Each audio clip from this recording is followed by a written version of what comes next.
Hello and welcome to History in a Hair's Breadth. Today I'm going to be talking about the other Boleyn girl, Mary Boleyn, while Poppy eats some parsley. Yes, you'll get it in a second. Here we go.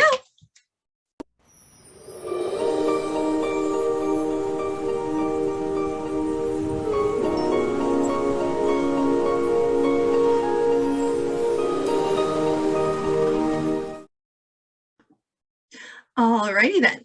So let's talk about Mary Boleyn. Mary Boleyn was one of 3 children in the Boleyn family. Her father was Thomas Boleyn, her mother was Lady Elizabeth Howard. The Howards were a pretty powerful family in Tudor England, though they went in and out of favor, and there were a couple of them who were executed for treason. Most famously, though, will be her sister, Anne Boleyn, but we'll get to her in a second. So Mary has 2 siblings, Anne and George, and as is customary for aristocratic children, she's sent off to serve in a court at a relatively young age. In her case, she serves the court of the French Queen for a while. Then she's sent back to England and appointed to the court of Catherine of Aragon, Henry VIII's first queen. While there, she's married off for the first time. Well, she's only married off once. She marries twice. Anyway, she's married off to William Carey, who's one of Henry VIII's friends, gentleman of the Privy Chamber. And yes, Poppy, it's yours. It's yours. And then shortly after their marriage, Henry notices Mary. And so they begin an affair. The trouble is, we're not entirely certain when their affair was or how long it lasted. So at some point, Mary has 2 children. Whoa! A daughter named Catherine and a son named Henry. They are named for the king and queen.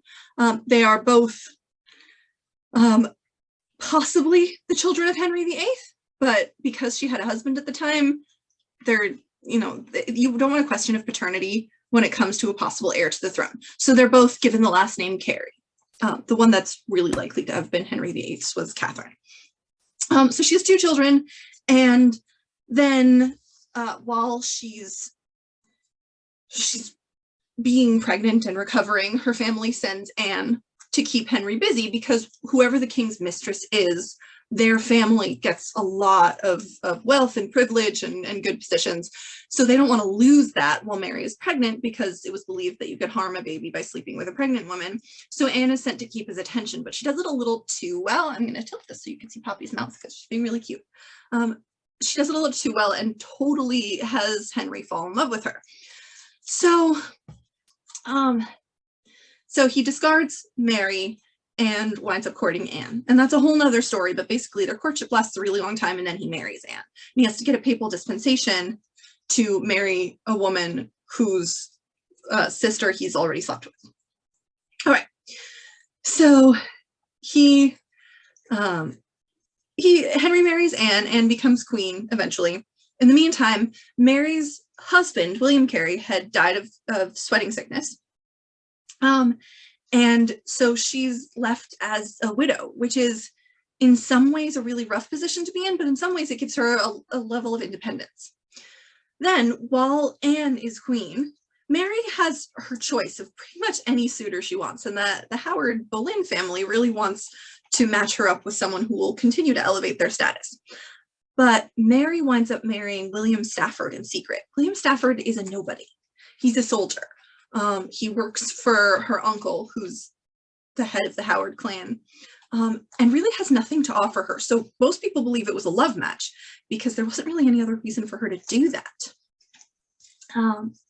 And she and William kept their marriage a secret from Anne and Henry for a long time until Mary became pregnant and they couldn't hide it anymore. And Anne is furious that Mary didn't get her permission, because you're supposed to get the queen's permission. Any of her ladies are supposed to get the queen's permission to get married. She didn't do that. She didn't marry in a way that's advantageous to her family, so she's cut off. And she and William go live in the country. And they probably have a couple more children. And things go okay until Anne is accused of treason.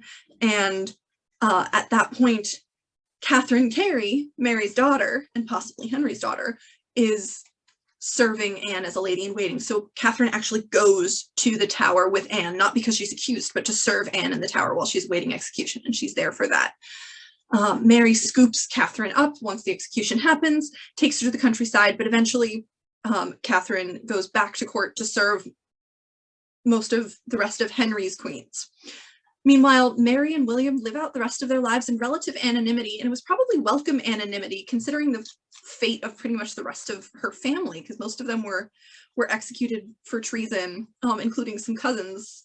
Henry's fifth wife, Catherine Howard, is a Boleyn cousin, and Jane Parker, George's wife. George had been executed in that first round, but Jane Parker is executed along with Catherine Howard.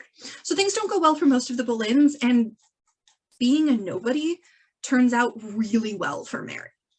And once her parents die, the Boleyn estate goes to her and William also, and we don't really ever hear from them again. We hear from Catherine Carey, and Catherine Carey's daughter becomes a really close lady in waiting to Elizabeth I, who's her cousin, possibly also her half-sister. But that is the story of Mary Boleyn.